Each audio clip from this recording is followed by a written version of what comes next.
Bismillahirrahmanirrahim. Assalamualaikum warahmatullahi wabarakatuh. Yang pertama-tama mari kita panjatkan puji syukur kehadirat Allah SWT yang telah memberikan hidayah sehingga kita masih diberi kesempatan, kesehatan hingga saat ini.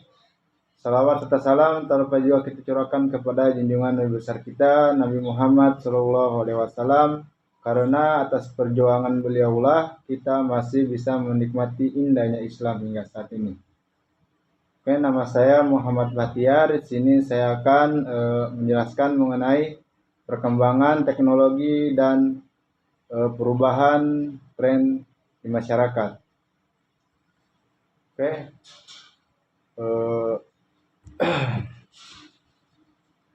perkembangan teknologi telah membentuk perubahan sosial dan tren baru dalam masyarakat. Oleh karena itu, pembelajaran IPS di SD perlu berperan sebagai ruang belajar yang membantu siswa memahami realitas sosial. Perkembangan realitas media dan informasi serta membangun kewargaan digital yang etis dan bertanggung jawab. Manfaat teknologi dalam IPS akan efektif apabila diarahkan untuk menumbuhkan keterampilan berpikir tingkat tinggi, didukung desain pembelajaran yang sistematis dan konseptual, serta diimbangi dengan penguatan kompetensi guru dan akses yang memadai. Teknologi merupakan alat pengetahuan yang membantu manusia dalam kehidupan sehari-hari dan perspektif sosial. Teknologi berperan sebagai agen perubahan karena mempengaruhi cara manusia berinteraksi, bekerja, dan membangun budaya. Teknologi digital membawa perubahan pada struktur sosial, pola relasi, dan nilai-nilai masyarakat. Perubahan berbasis teknologi berlangsung cepat seiring kemudahan akses informasi dan jaringan digital. Hal ini mendorong pergeseran kebiasaan masyarakat, seperti penggunaan gawai, transaksi digital, dan komunitas virtual, sekaligus menimbulkan tantangan berupa kesenjangan akses dan ketergantungan informasi. Dalam pembelajaran IPS di SD, siswa perlu dibimbing memahami perubahan tersebut secara sederhana melalui pengenalan akibat sebab perubahan sosial serta menanamkan nilai etika dan bertanggung jawab sebagai warga digital.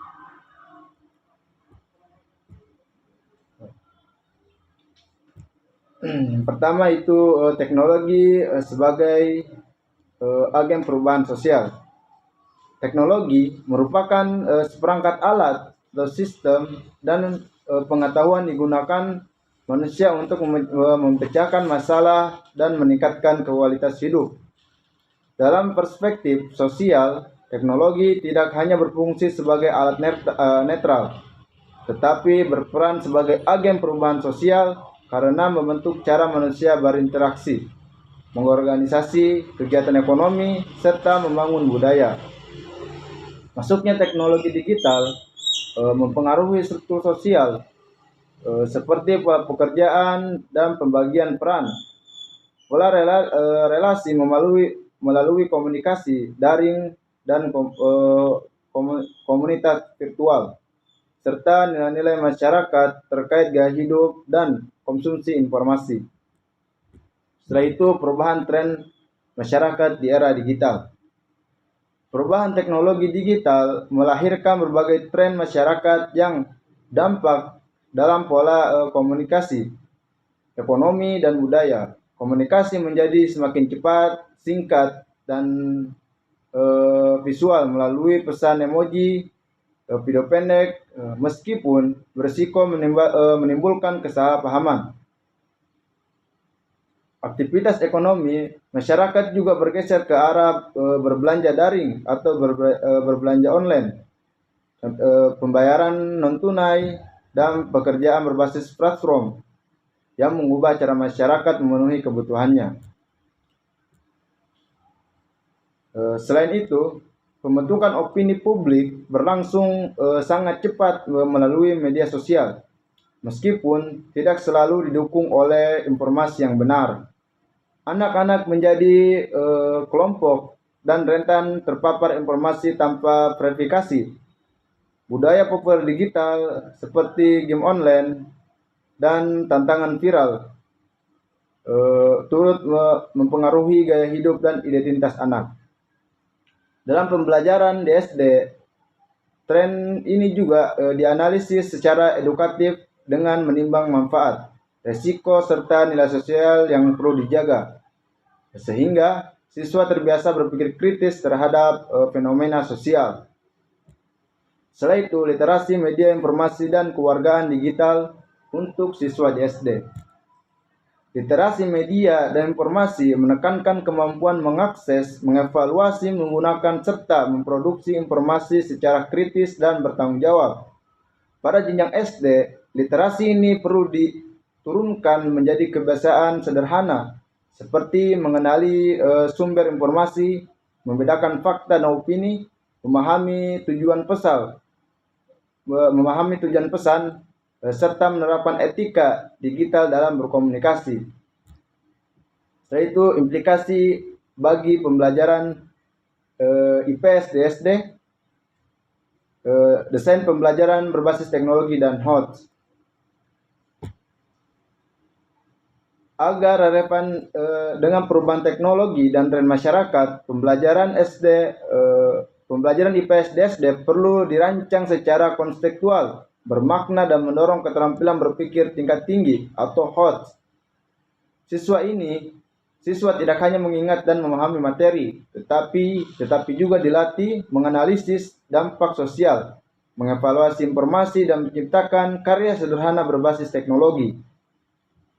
Pemanfaat teknologi seperti peta digital, kuis interaktif, video pembelajaran, dan efektif apabila digunakan sebagai sarana untuk mendukung proses siswa.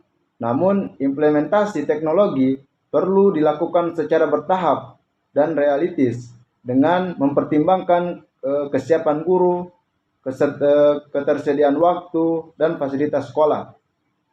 Teknologi diposisikan sebagai alat pendukung pembelajaran, bukan tujuan akhir. Setelah itu, keterkaitan materi dengan penelitian terdahulu. Sebagai penelitian terdahulu menunjukkan bahwa media digital, literasi media informasi berperan penting dalam meningkatkan kualitas pembelajaran IPS di SD. Hasil penelitian menegaskan bahwa pembelajaran berbasis teknologi efektif apabila dirancang sebagai sistematis, bersifat aktif, dan disertai penguatan kompetensi guru. Teman-teman tersebut memperkuat pentingnya interaksi teknologi, literasi media, dan pendekatan konseptual dalam pembelajaran IPS di SD. Oke, saya akan membacakan kesimpulan pembahasan kita tadi. Perkembangan teknologi telah membentuk perubahan sosial dan tren baru dalam masyarakat. Oleh karena itu, pembelajaran IPS di SD perlu berperan sebagai peran belajar yang membantu siswa memahami realitas sosial, mengembangkan literasi, media dan informasi, serta membangun kewargaan digital dan yang etis dan bertanggung jawab. Pemanfaatan teknologi dalam IPS akan efektif apabila diarahkan untuk menumbuhkan keterampilan berpikir tingkat tinggi, didukung desain pembelajaran yang sistematis dan konseptual, serta diimbangi dalam penguatan kompetensi guru dan akses yang memadai.